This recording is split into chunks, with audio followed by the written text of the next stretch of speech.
Hello my dear friends, ఇప్పుడు మనము ఒక స్టోరీ చదువుదాము. ఆ స్టోరీ చదవడం ద్వారా మనం అనేక రకాల కొత్త పదాలను అలాగే అందులో వాడినటువంటి రకరకాల యూసేజెస్ని మనము నేర్చుకోవచ్చు.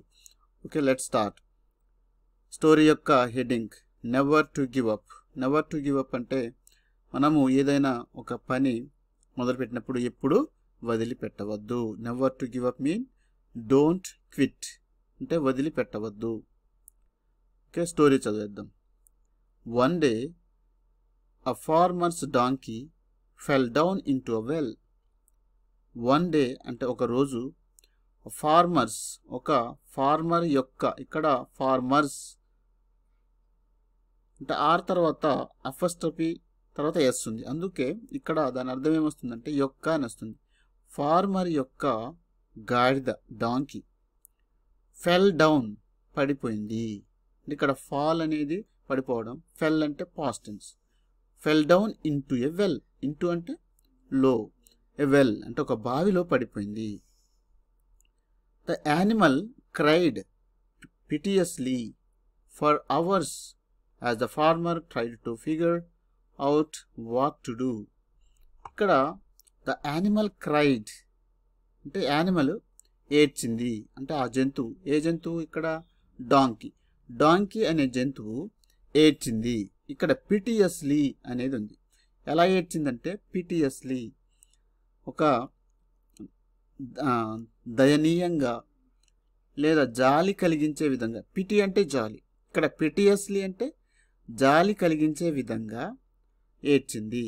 దేనికి ఏడ్చింది? For hours as the farmer. For hours, ఇక్కడ ఫర్ అవర్స్ అంటే కొన్ని గంటల తరబడి ఏడ్చింది.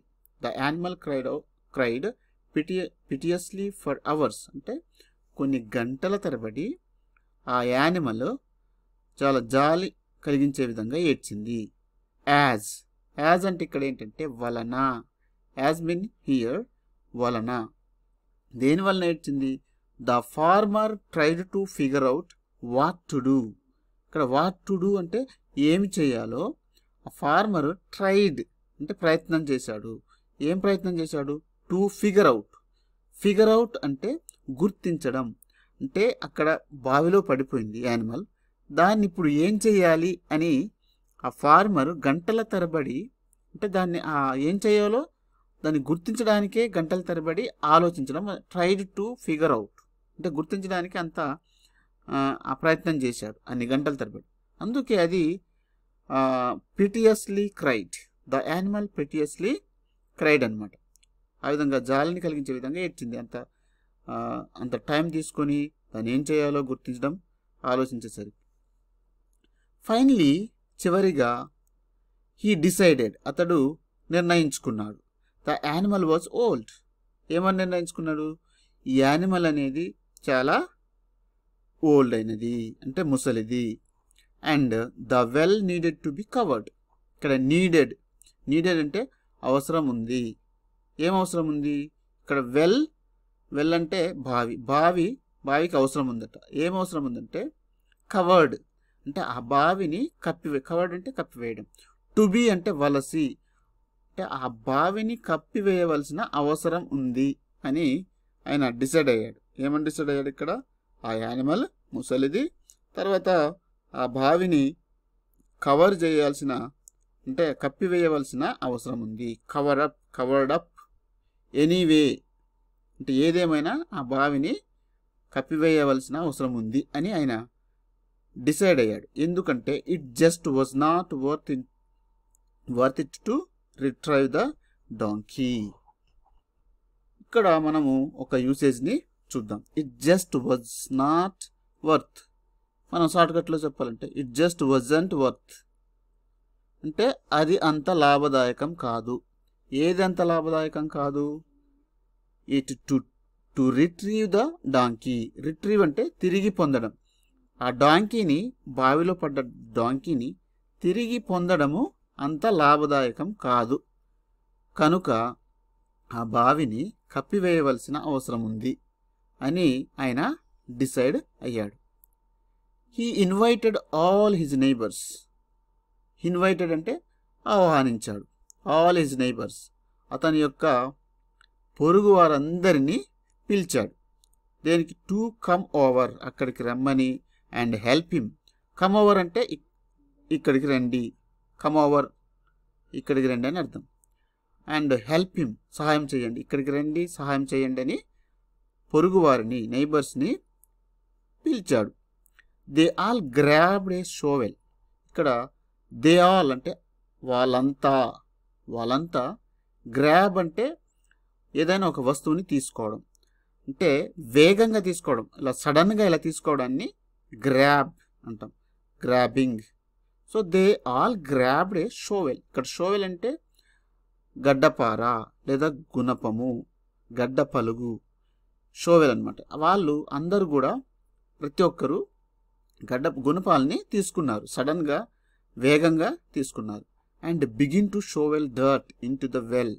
వాళ్ళు ఏం చేశారు? ఇంకా మరియు బిగిన్ ప్రారంభించారు. ఏం ప్రారంభించారు? To shovel dirt in to the well. ఆ వెల్లు లోపలికి మట్టిని, డర్ట్ అంటే ఇక్కడ మట్టిని షోవెల్. ఇక్కడ షోవెల్ అంటే ఇక్కడ మనం ఇందాక షోవెల్ అన్నప్పుడు గడ్డ పలుగు, గడ్డపార, గుణపం అన్నాం.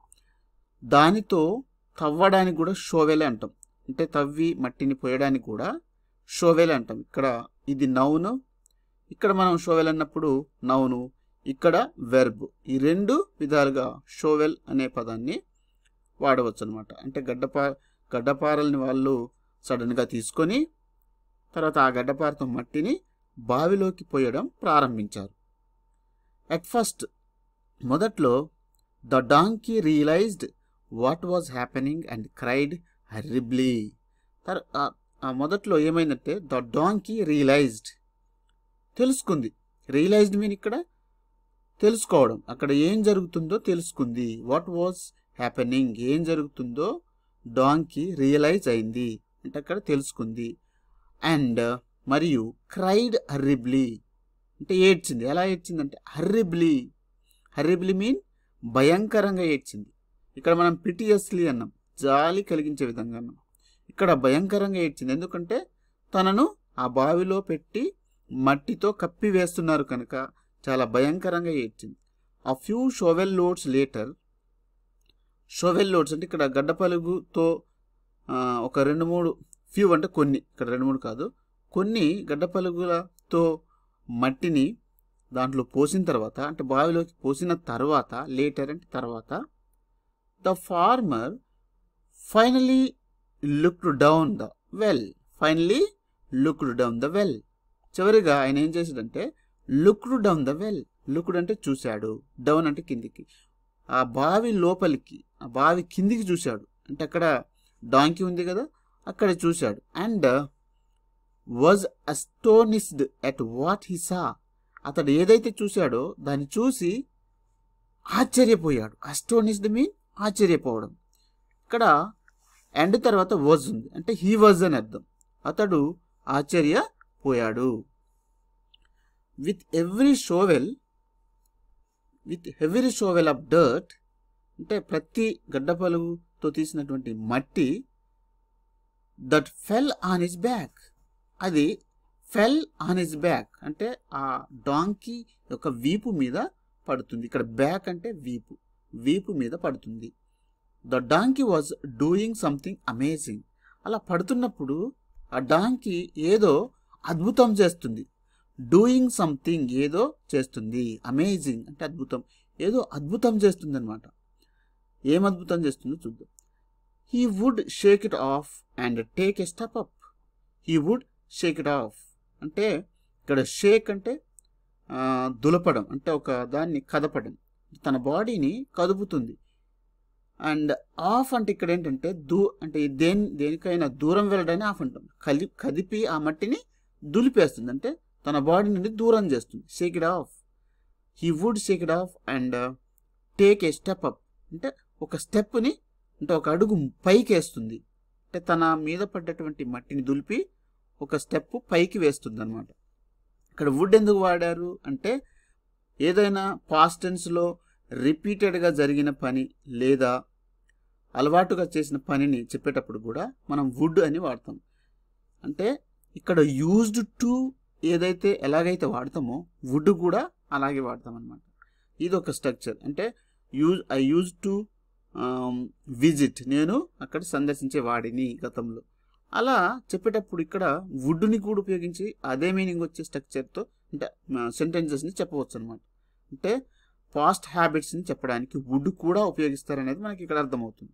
ఈ would shake it off and take a step up. తన మీద పోసినటువంటి మట్టిని దులిపేసి ఒక స్టెప్ పైకి వేస్తుంది అనమాట. అందుకే అక్కడ అస్టోనిస్డ్ అయిందనమాట. అంటే ఆశ్చర్యపోయాడు ఎవరు? ఆ farmer. As the farmer's neighbours continue to shovel dirt on top of the animal. ఇక్కడ యాజ్ అంటే వలన అని వస్తుంది అనమాట. యాజ్ ఇక్కడ ఫార్మర్స్ యొక్క నైబర్స్ కంటిన్యూగా అంటే ఒక పని చేస్తూనే ఉండడం అనమాట. కంటిన్యూగా టు షోవెల్ డర్ట్ అంటే ఆ మట్టిని గడ్డపలుతో తవ్వి దాంట్లో పోస్తున్నారు. ఎక్కడ పోస్తున్నారు? ఆ వెల్లులు on top of the animal, ఆ యానిమల్ మీద పోస్తున్నారు. ఇలా పోస్తూ ఉండడం వలన ఇక్కడ యాజ్ వచ్చింది కాబట్టి వలన అని అర్థం. వలన he would shake it off and take a step up. అలా ప్రతిసారి కూడా కంటిన్యూగా పోస్తుండడం వలన ఇక్కడ హీ అంటే అతడు కాదు, ఇక్కడ యాక్చువల్లీ ఇట్ యానిమల్ అనమాట. యానిమల్ ఏం చేస్తుందంటే Sheikh it off and take a step up. Sheikh it off అంటే ఆ మట్టిని, ఇట్ అంటే ఇక్కడ మట్టి, డర్ట్ అనమాట. డర్ట్ని షేక్ చేసి దాన్ని దూరం చేసి అంటే బాడీ నుండి దులిపేసి and take a step up, ఒక స్టెప్ పైకి వేస్తుంది అనమాట. ఈ విధంగా చేస్తూ ప్రతి కంటిన్యూగా వాళ్ళు పోస్తున్నారు, కంటిన్యూగా ఇది అలాగే చేస్తుంది. ఇప్పుడు ప్రెటీ సూన్, ఇక్కడ ప్రెటీ అంటే చాలా అని అర్థం. కొన్ని సందర్భాల్లో మనం వింటుంటాం హౌ ఆర్ యూ అన్నప్పుడు ఐఎమ్ ప్రెటీ గుడ్ అంటాం, ప్రెటీ వెల్ అంటే ఇక్కడ నేను చాలా బాగున్నాను అని చెప్పేటప్పుడు అలా అంటాం. ఇక్కడ ప్రెటీ మీన్ చాలా అని. ఇక్కడ సూన్ అంటే తొందరగా. ప్రెటీ సూన్ అంటే తొందరగానే ఏమైందంటే ఎవ్రీ వన్ వాజ్ అమేజ్డ్, అందరు కూడా ప్రతి ఒక్కరు కూడా ఆశ్చర్యపోయారు. దేని వలన ఆశ్చర్యపోయారు? ఇక్కడ యాజ్ అంటే వలన అనేది మనకు అర్థమవుతుంది. As the donkey step up over the edge of the well. ఆ డాంకీ స్టెప్డ్ అప్ అంటే పైకి వేసింది, అడుగు వేసింది. దేని మీద అడుగు వేసింది? ఓవర్ ద ఎడ్జ్ అంటే ఆ ఎడ్జ్ ఉంటుంది కదా, ఆ అంచు. దేని యొక్క అంచు? ఆఫ్ ద వెల్, ఆ బావి యొక్క అంచు పైకి ఒక అడుగు వేసేసరికి వేయడం వలన, ఇక్కడ యాజ్ వచ్చింది వలన, వాళ్ళందరూ కూడా ఏమయ్యారు? ఆశ్చర్యపోయారు. ఈ విధంగా ఎంత మట్టి పోసినా కూడా దాన్ని దులిపేసి ఒక స్టెప్ పైకి వేసేది. ఓకే, ఇది స్టోరీ. అసలు దీని యొక్క మోరల్ ఏంటో చూద్దాం. What is the moral of the story? Okay, life is going to shovel that on you. మీ మీద జీవితం అనేది మన మీద మట్టిని పోస్తూ వెళ్తుంది. అంటే బాధలు, ఇక్కడ మట్టి అంటే బాధల్ని కలగజేస్తూ వెళ్తుంది. మన మీద బాధలు వచ్చేటట్లు చేస్తూ వెళ్తుంది. ఆల్ కైండ్స్ ఆఫ్ డర్ట్, అన్ని రకాల బాధలు. ఇక్కడ డర్ట్ అంటే మన బాధలతో ఇక్కడ మనం పోల్చుకోవాలన్నమాట. ద ట్రిక్ ఈజ్, ఇక్కడ ఒక ట్రిక్ ఏంటంటే not to get bogged down by it. Bogged అంటే ఇక్కడ కూరుకుపోవడం.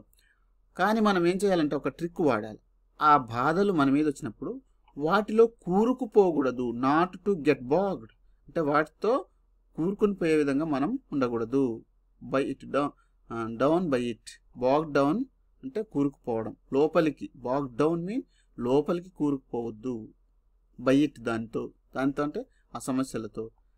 We can get out the deepest wells by not stopping. We can get out అంటే మనము బయటికి రావచ్చు. ఎక్కడి నుండి? Of the deepest wells. Deepest అంటే లోతైన భావాల నుండి కూడా మనం బయటికి రావచ్చు. ఎలా రావచ్చు? బై అంటే ద్వారా, నాట్ స్టాపింగ్ ఆపకుండా ప్రయత్నం చేయడం ద్వారా మనం బయటికి రావచ్చు. And by never giving up, ఇంకా ఏ విధంగా రావచ్చు? ఎప్పుడు వదిలిపెట్టకుండా, మనం మొదలుపెట్టినటువంటి పనిని ఎప్పుడు వదిలిపెట్టకుండా కంటిన్యూగా చేయడం వలన ఆ బాధల నుండి మనం పైకి రావచ్చు అని మోరల్ అన్నమాట.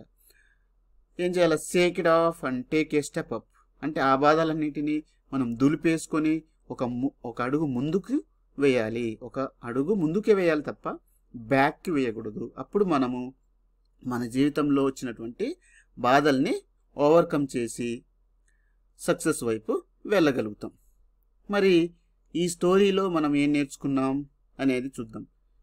ఇక్కడ పిటియస్లీ అంటే జాలి పుట్టే విధంగా, ఫిగర్ అవుట్ అంటే గుర్తించడం, ఇట్ జస్ట్ వజంట్ వర్త్ అంటే లాభదాయకం కాదు, రిట్రీవ్ అంటే తిరిగి పొందడం, గ్రాబ్డ్ అంటే వేగంగా తీసుకోవడం, ఏదైనా ఒక వస్తువుని వేగంగా తీసుకోవడం, ఆ షోవెల్ అంటే గడ్డపార లేదా గడ్డపలుగు గుణపం, అండ్ షోవెల్ అంటే ఇక్కడ వెర్బ్ విధంగా చెప్తే గడ్డపారతో తవ్వడం, తవ్వి పొయ్యడం అనమాట. ఈ షోవెల్ అంటే నౌను, ఇక్కడ వర్బ్. హరిబ్లీ అంటే భయంకరంగా, అస్టోనిష్డ్ అంటే ఆశ్చర్యపడడం, ప్రెటీ సూన్ అంటే చాలా తొందరగా, బాగ్డ్ అంటే కూరుకుపోవడం, గివ్ అప్ అంటే వదిలిపెట్టు లేదా విడిచిపెట్టు, త్యజించు. ఈ విధంగా మనం ఇక్కడ అనేక అంటే మనకి ఇక్కడ అనేక కాదు, ఇక్కడ కొన్ని 12 వర్డ్స్ నేర్చుకున్నాం. అలాగే యాజ్ అంటే వలన అనేది కూడా నేర్చుకున్నాం. యాజ్ అంటే వలన.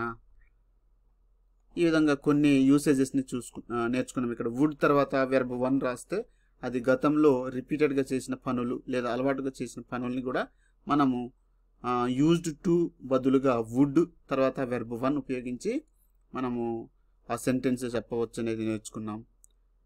ఈ విధంగా కథలు చదవడం ద్వారా మనము ఇన్స్పైర్ అవ్వడమే కాకుండా కొత్త కొత్త పదాలు, కొత్త కొత్త యూజేజెస్ని మనం నేర్చుకోవచ్చు అనేది ఈ స్టోరీ ద్వారా మనకు అర్థమవుతున్నది. ఓకే ఫ్రెండ్స్, మరొక స్టోరీతో మరలా కలుద్దాం.